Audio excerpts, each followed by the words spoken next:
शरद sir, आगे बढ़ते हैं। अब हमारे जो इंट्राडे या फिर जो पोजिशनल ट्रेडर्स हैं वो आज आपकी कॉल का बेसब्री से इंतजार कर रहे हैं। सर, आज कौन सा स्टॉक आज आपकी फोकस पे रहने वाला है? जी। तो देखिए, नारायण हृदयालय यहाँ पे ध्यान लगाइए। बेहतरीन कंपनी है।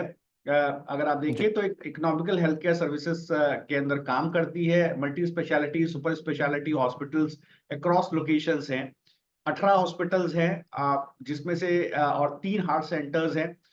एक नया हॉस्पिटल इन्होंने देखिए खोला है कमाना बे में, जो बेसिकली पेरू में है। ये जुलाई में जी जी। इनॉग्रेट होगा। तो यहाँ से आप देखिए सेकेंड क्वार्टर से आपको एक अच्छा टॉप लाइन में ग्रोथ देखने को मिल सकता है। कंपनी 700 प्लस बेड का एक हॉस्पिटल अगले 3 से 4 साल में बेंगलोर हेल्थ सिटी में भी खोलने की कोशिश कर रही है। 1,000 करोड़ का इन्वेस्टमेंट वेस्ट बंगाल में भी एक सुपर स्पेशलिटी हॉस्पिटल में कर रही है। अगर रेवेन्यू देखें तो करीब 70% ओन हॉस्पिटल से आता है, ऑपरेटेड हॉस्पिटल से 27% का रेवेन्यू आता है। Highest ever quarterly revenue company ने ग्रुप लेवल पर क्लॉक किया था फर्स्ट क्वार्टर में 1341 करोड़ का। रेवेन्यू 8.7% वाई बढ़ता हुआ दिखाई दिया था। और आप देखिए तो कंसोलिडेटेड एबिटा करीब 327 करोड़ के आसपास आसपास का है, जो एबिटा मार्जिन करीब 24% का है।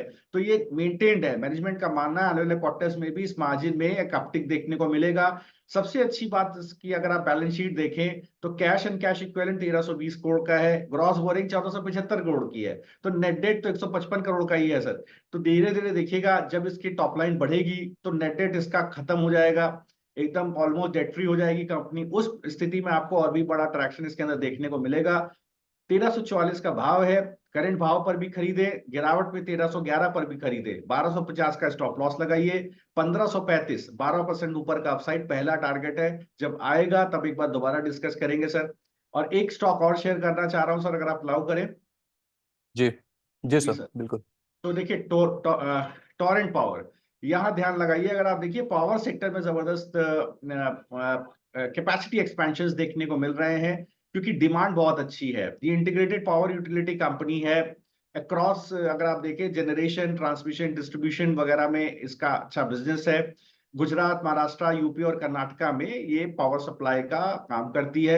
Q1 में आप देखिए, अगर एडजस्टेड प्रॉफिट बिफोर टैक्स देखें, नॉन रिकरिंग आइटम्स को हटा दे, इसके बावजूद एक बेहतरीन 71% की वाई वाई ग्रोथ हमें देखने को मिली थी।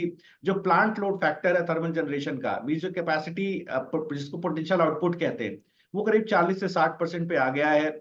ये basically favourable demand supply dynamics जो इलेक्ट्रिसिटी मार्केट में बनी है उसकी वजह से है। 3 गीगावाट का renewable power capacity project pipeline में है, जिसमें से जैसा मैं देख पा रहा हूँ करीब 450 मेगावाट सोलर प्रोजेक्ट अभी Q2 में कमेंस हो जाएगा। इसके अलावा आप देखिए 825 मेगावाट का एक हाइब्रिड प्रोजेक्ट फिर इसी फाइनेंशियल ईयर में एंड तक कमेंस हो जाएगा। और एक 368 मेगावाट का हाइब्रिड प्रोजेक्ट भी सेकेंड क्वार्टर फाइनेंशियल ईयर 25 में कमेंस हो जाएगा। बाकी 2-3 प्रोजेक्ट हैं जो सितंबर 25 और जून 26 तक कमेंस होते हुए दिखाई देंगे। तो ये कैपेसिटी एक्सपेंशन इसकी टॉप लाइन और मार्जिन को एक्सपैंड करेंगे। तो देखिए सर, आपको करना क्या है, 1690 का भाव है, 1687 1657 तक आप खरीदे। और 1850 का टारगेट रखिए 10% ऊपर। तो मुझे लगता है पहला टारगेट 10% ही है, बट स्टॉक और भी ऊपर जाएगा। जब जाएगा तब एक बार इसको आप लोग दर्शक शेयर कीजिएगा, तब आपको ऊपर के टारगेट डिस्कस करेंगे सर।